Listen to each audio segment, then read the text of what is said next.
Hi అండి. Welcome to story book audio. ఈ కథ మీకు నచ్చినట్లయితే లైక్ చేయండి, షేర్ చేయండి, సబ్స్క్రైబ్ చేయండి. రేవంత్ అమాయకంగా సంతోష్ నేనొకసారి ఖుషీతో మాట్లాడతాను ప్లీజ్ అంటూ రిక్వెస్ట్ చేశాడు. సంతోష్ సరే అని కీస్ అతనికిచ్చి అక్కడి నుండి వెళ్ళిపోయాడు. రేవంత్ వంకరగా నవ్వుతూ కీస్ గాల్లో ఎగరేసి మళ్ళీ క్యాష్ పట్టుకుని ఖుషీ రూమ్ వైపు నడిచాడు. కింద కూర్చొని బెడ్ పై పెట్టిన చేతులపై తలపెట్టి ఏడుస్తూ ఖుషిని చూసి అయ్యో ఖుషి ఏడుస్తున్నావా పాపం అంటూ జాలిపడ్డాడు యాక్ట్ చేశాడు. రేవంత్ ని చూస్తే అసహ్యంగా మొహం తిప్పుకుంది ఖుషి. రేవంత్ కోపంగా తన బుగ్గలు గట్టిగా పట్టుకుని అతని వైపుకి తిప్పుకొని ఇందుకే నిన్ను దక్కించుకోవాలి అనే పంతం పెరిగేది.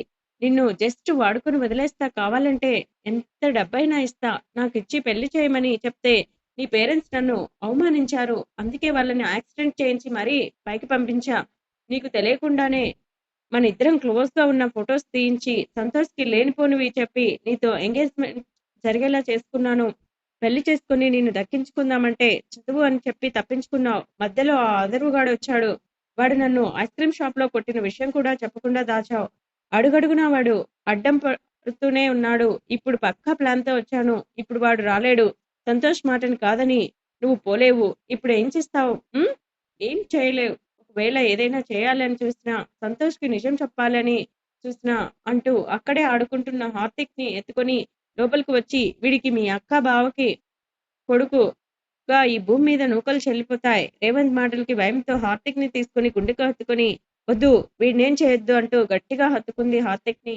రేవంత్ హార్దిక్‌ని నైస్‌గా లాక్కొని రూమ్ బయటే విడిచిపెట్టి లోపలికి వచ్చి తన జుట్టు పట్టుకొని పైకి లేపి చెప్పింది అర్థమైంది కదా! సో, పిచ్చి పిచ్చి వేషాలు వేయకుండా ఒళ్ళు దగ్గర పెట్టుకో అని వార్నింగ్ ఇచ్చి వెళ్ళబోతూ మళ్ళీ వెనక్కి తిరిగి అవును ఆ రోజు నేను నీ చున్నీ లాగినందుకే డ్రెస్‌ని కాల్చేశావు. మరిప్పుడు నిన్ను ఏకంగా పెళ్ళే చేసుకోబోతున్నాను. ఇప్పుడేం చేస్తావ్?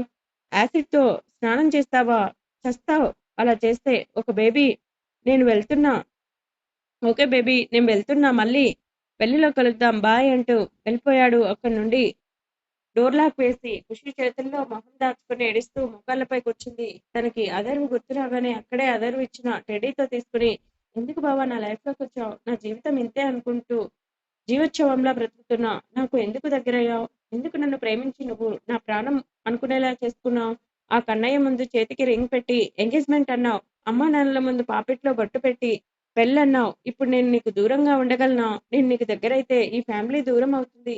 ఈ ఫ్యామిలీ దగ్గరవుతే నువ్వు దూరం అవుతావు. ఈ నరకం నా వల్ల కాదు. ఏదో ఒకటి చేయి బావా! లేకపోతే నా జీవితం నాశనం అవుతుంది అంటూ టెడ్డీని గుండెకు హత్తుకొని వెక్కి వెక్కి ఏడ్చింది. పూర్వీకి టెన్షన్ పెరిగిపోతూ ఉంటే అదరు కాల్ చేసింది. అవతల వైపు నుండి అదరు కాల్ లిఫ్ట్ చేసి హలో వదినా. పూర్వి టెన్షన్‌గా హలో అదర్ ఏం చేస్తున్నావు? ఇక్కడ కొంపలు అంటుకుంటున్నాయి. కొంపలు అంటుకుంటుంటే ఫైర్ స్టేషన్‌కి చేయాలి వదినా. నాకు కాదు అంటూ కూల్‌గా చెప్పాడు అదర్. పూర్వి టెన్షన్‌తో కూడిన బాధతో అదర్ ఇప్పుడు నువ్వు జోక్ వేసినా నవ్వే స్థితిలో నేను లేను. ఖుషి జీవితం నాశనం అవుతుంది. ఏదో ఒకటి చెయ్యి. ఏమైంది వదినా? పూర్వి జరిగింది మొత్తం చెప్పి ప్లీజ్ అదర్ ఈ పెళ్లి జరగకుండా ఏదో ఒకటి చేయి అంటూ కన్నీళ్లు పెట్టుకుంది. అథర్వ ఎలాంటి రియాక్షన్ లేకుండా మీ చెల్లికి ఇష్టం లేకుండా సంతోష్ ఏ పని చేయడు కదా వదిన. అతను అనుకున్నదే కానివ్వండి. పూర్వి ఫుల్ షాక్ అయింది. అథర్వ్ నువ్వేనా ఇలా మాట్లాడుతుంది? పెళ్లి జరగబోతుంది. నువ్వు ప్రేమించిన అమ్మాయికి ఖుషీకి అది అర్థమవుతుందా? చూడొదినా నీ చెల్లి సంతోష్‌కి మాటిచ్చింది.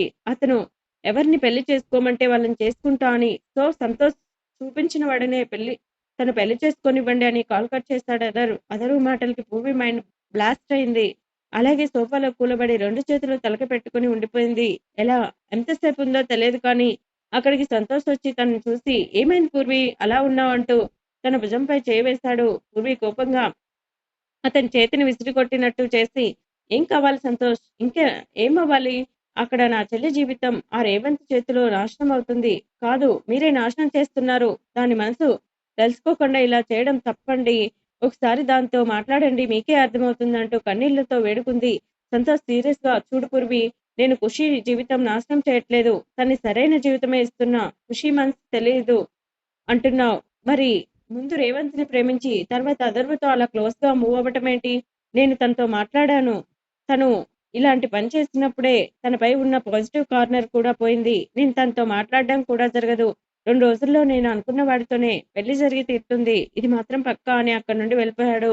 ఊర్మికి ఏం చేయాలో తెలియక చెల్లి జీవితం నాశనమవుతుందన్న భయంతో ఏడుస్తూ ఉన్న తన దగ్గరికి వచ్చి సీతగారు పక్కనే కూర్చొని భుజంపై చేయి వేయడంతో ఒక్కసారిగా ఆమెను హత్తుకుని ఏడ్చింది. సీతగారు తన బాధను చూడలేక ఏమైంది అని అడిగారు.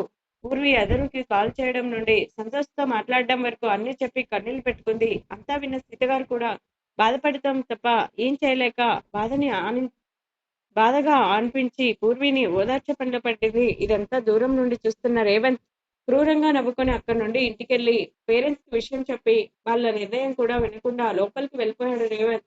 కొడుకు వాళ్ళ మీద చూపే నిర్లక్ష్యాన్ని విరక్తిగా నవ్వుకొని అక్కడి నుండి వెళ్ళిపోయారు పెళ్లి పనుల కోసం. చిత్ర కృషికి చేసింది కానీ సంతోష్ అప్పటికే ఖుషి మొబైల్ లాకర్ స్విచ్ ఆఫ్ చేయడంతో చిత్రకి తన ఫోన్ స్విచ్ ఆఫ్ రావడంతో పూర్వికి ఫోన్ చేసింది. హలో అక్క, ఖుషికి కాల్ చేస్తే స్విచ్ ఆఫ్ వస్తుంది, ఒకసారి తనకి ఇవ్వు అని మాట్లాడాలి. పూర్వి బాధగా తను ఇప్పుడు ఎవరితో మాట్లాడలేదు చిత్ర, సంతోష్ తనని రూమ్ లో వేసి లాక్ చేస్తాడు. చిత్ర కంగారుగా అయ్యో అక్క ఏమైంది, ఎందుకు సంతోష్ గారు తనని లాక్ చేస్తారు? పూర్వి జరిగింది మొత్తం చెప్పి అసలు ఏం చేయాలో కూడా అర్థం కావట్లేదు. అదరుకి చెప్తే తను నాకు సంబంధమే లేదన్నట్టు మాట్లాడాడు. నాకు పిచ్చి లేస్తుంది చిత్ర, ఊపిరి ఆడనట్టుగా ఉంది. అథర్వ అన్నయ్య సంబంధం లేనట్టుగా మాట్లాడా? తను అలా మాట్లాడాడంటే ఇంకా నమ్మబుద్ధి కావట్లేదు.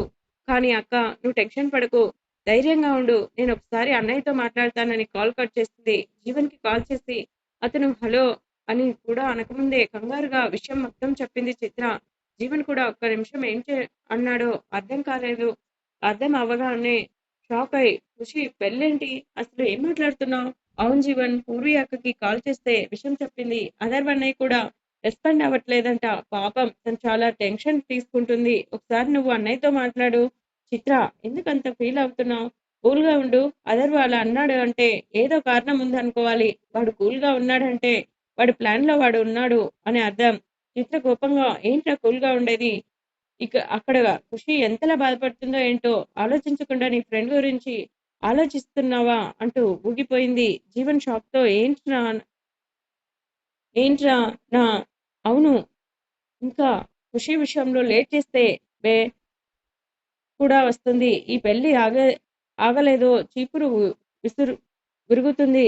జీవన్ ఏడు మొహం పెట్టుకుని వస్తే నేను నీ కాబోయే మొగుడినే అలా అనకే.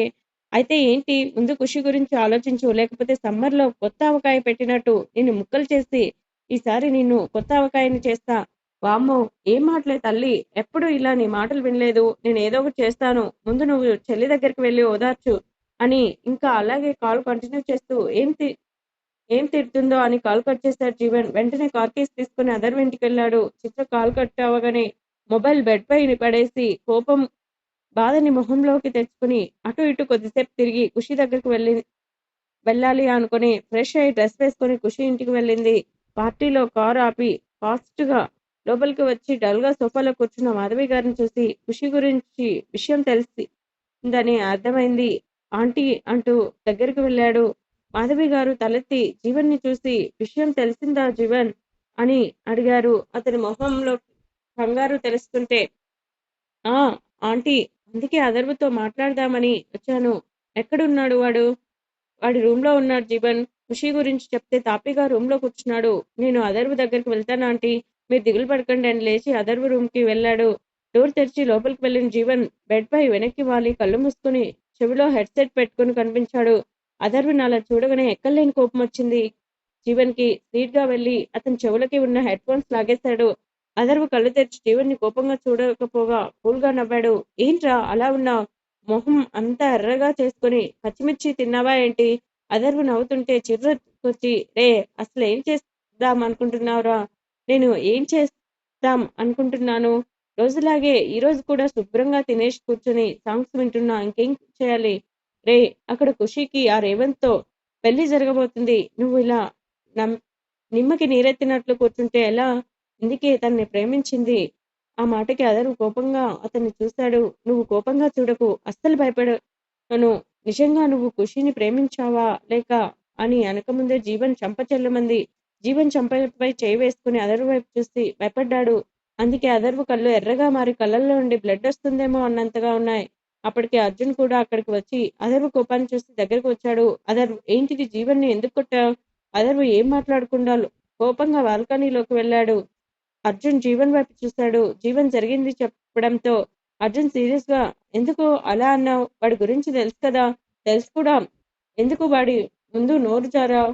ముందు నాతో రా అంటూ అతని చేతిని పట్టుకొని అక్కడి నుండి తీసుకెళ్ళిపోయాడు. అదర్ బాల్కనీలో రైలింగ్‌ని పట్టుకొని కళ్ళు మూసుకొని అలాగే ఉండిపోయాడు అర్జున్, జీవన్. కిందికి వచ్చేసరికి హాల్‌లో ప్రకాష్ గారు, జీవన్ గారు, మాధవి గారు, రేవతి గారు కూర్చొని కనిపించారు.